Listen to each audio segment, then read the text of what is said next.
Adejoke, will you explain to us what Ala Oshe is, please? Ala Ashe is my 50c3 ministry, and I founded this ministry to help people all over the world come into recognition of what their divine mission is. My divine mission is to facilitate others identifying and reconciling with their divine mission. Would you also give us information about, for the novices that are here and those of us that are eager to know more and to learn, what is Ashe? Perfect. Those of us who are practitioners often forget that we have learned a certain select vocabulary within African traditional religions.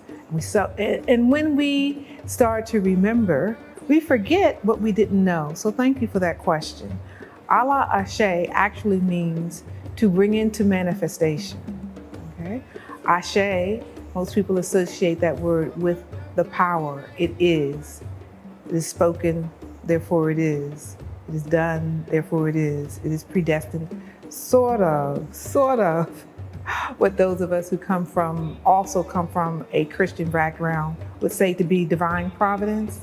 That is very similar to Ala Ashe, meaning that it is and has manifested. We hear a lot of people, and this is just piggybacking off of what you just explained, at the end of conversations, discussions, and prayers, people will say, Amen and Ashe. In this particular practice, some people have said, I wonder if that is out of place or inappropriate. What would be your response to that? Oh, aren't you brilliant? We give thanks. Aren't you brilliant? Well, that is one of the reasons that I founded the ministry, because I am an ordained Christian minister, ordained by my mother, Reverend Dr. Sandra Elena Conchita Butler Truesdale Iba. I was supposed to start out by saying that. And I wanted to make sure that there was a bridge for people to go back and forth across. There is no reason to leave one tradition for another. Interfaith practices can save the world. There don't have to be any punctuation points between what we believe. Everything is in transition. And I wanted to facilitate for those who will go back and forth, because it is their mission to go back and forth and take not just the best of all that there is, but fulfill the responsibilities too of all that there is.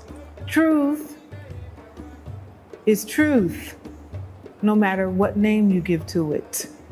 The only reason we name it is so that we can profit from it. So let's not do that anymore.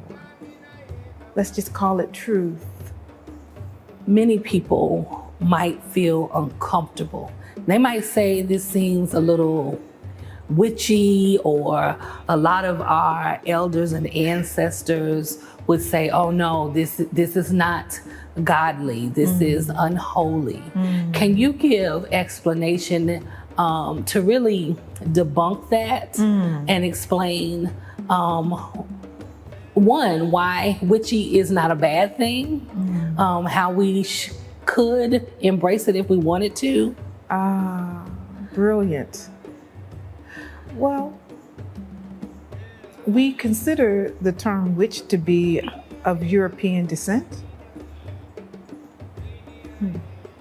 Conjurer is typically what we use in the diaspora. And I'm hearing the Taínos in my left ear.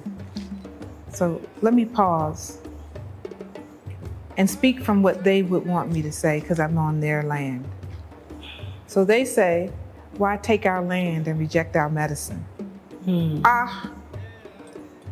Ashe. Why eat our fruit and not give it our name?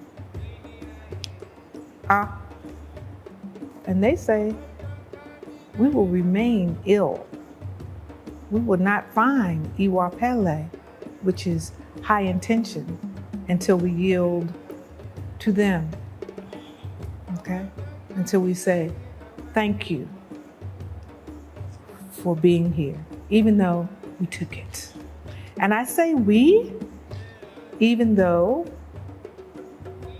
there are people that we identify as colonizers that we say took it. I say we, because guess what? If we all wanted to do better, if we all wanted it to be different, it would be. Those of us who are more melanated than others, and those who are less melanated than others. If we both wanted it to be different, it would be. We live this drama because we choose to. Yeah. So, what is hoodoo? It's not magic. It's not the superstitious. It is simply truth, by whatever name you call it, an appreciation of the cosmos, plant life, and mycology, all that God created for us to find, to walk upon. The medicine, it's here. Everything we take through our mouths orally, through the pharmaceutical industry, is made from these plants right out in this backyard. And that medicine that heals our physiology also heals our mentality and our spiritual well-being. For those who are open, would you say this was a definitive option or pathway into a level of wellness that many don't even recognize is possible or available to them? Yes. There are too many people who think that they can only profit through division, mind control. If they keep people from exploring what is right for them at a particular time and moment, then the unjust equation will continue to be in employment. But it's not forever, so cut it out. If you are leading a flock and you are spell casting fear, you can't even hold on to the wealth that you think you're accumulating because it corrupts your bloodline. So stay free, keep your mind open, listen to your ancestors. And dare I say, don't put down the Bible. There's truth there. The divine can speak to you through the Bible also. But before there was paper, what was there? Plants, crystals, mushrooms, and prayer. What is your aspect of experiencing joy in your practice? Do you embrace that? And also, is this a realm of joy if people will be open to receiving it? You are just so brilliant. You're catching all of my human errors. And it's because I'm so in love with the name her mother gave her, which is Easter. And my Babalawo is still Ifakunle. And my Ashe, home Ile that I visit quite a bit is Iya Marie, Ile Imole. Those people have given me so much joy. My teachers. You know, I am not initiated in Ifa. Okay, let's get that straight. I have the hand of Ifa. I'm a spiritualist, and I was born a spiritualist, and there is no one who can initiate me in or out of that. So, we answer the calling that is whispered in our ear as a child first, and then we give honor and thanks to those people who avail themselves to be our spiritual teachers. Yeah. So thank you for that question, because I should have also started not just with the land acknowledgement to the Taínos and then the naming of my ancestors, but we have people here who are being lovely and who are on the clock, right? But yes, to my teachers in those elays and the people in those elays, Ia Funlayo and Ia Marie.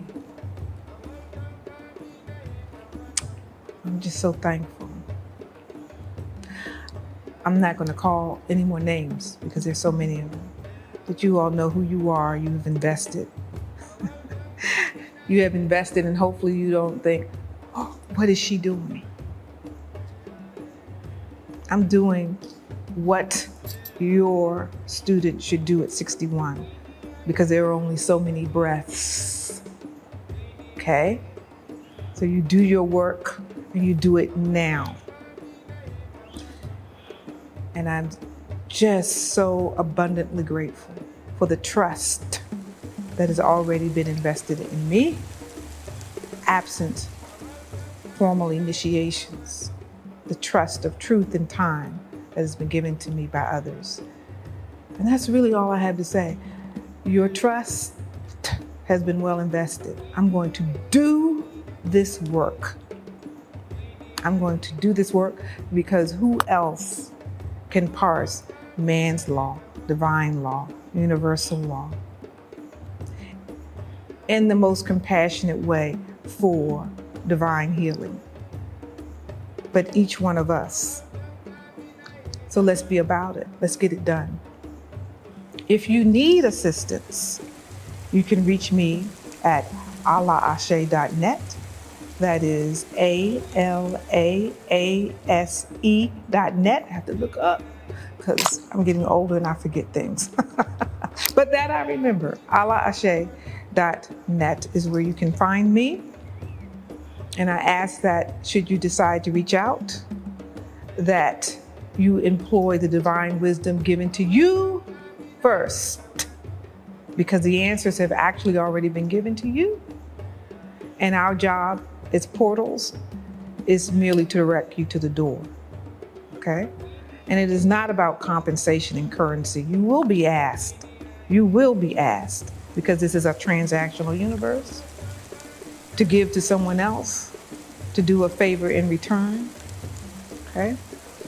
But if you are in need, call first to your ancestors, not someone who is waiting for you to call so that they can support their bloodline, their family.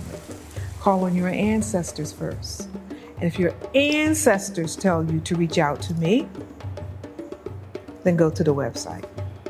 Ashe? Advisor? I would love to hear you speak about ritual and the importance of ritual. Because that blessed me last night. Oh, sweetie pie. Oh, sweetie pie. Yes. Okay, in 2 seconds, ritual. We already know what our rituals are. They're being whispered in your ear every day. And you say to yourself, oh, that's too silly, or what was that? Oh, stop playing, is what you say to yourself. But you already know what it is your ancestors are telling you to do to cleanse yourself, to hold yourself, to love yourself. What people like I do is, if you have spent too long away from self-care, I can help you to remind yourself to get into realignment so that you can do it yourself. And I can tell you when you've gone so far that there's some other things that you want to consider to get back in alignment. Other people that you might want to reach out to who are initiated or highly trained or gifted or anointed, that I can direct you to get back into alignment most expeditiously, so that you are getting the messages from your Ori and your ancestors, just to jumpstart, to get back on your feet. But rituals are a daily commitment, and life happens, We sometimes lose our way and our commitment to the rituals. Guess why? So that you can have a human experience. Because if you're doing your rituals every day consistently, you're approaching the divine, which is in you already, but you came here to experience yourself as human. You came here to step out of yourself, to see the divine, to step out of ego, to see the divine. I hope that's clear, and if it's not, pray on it.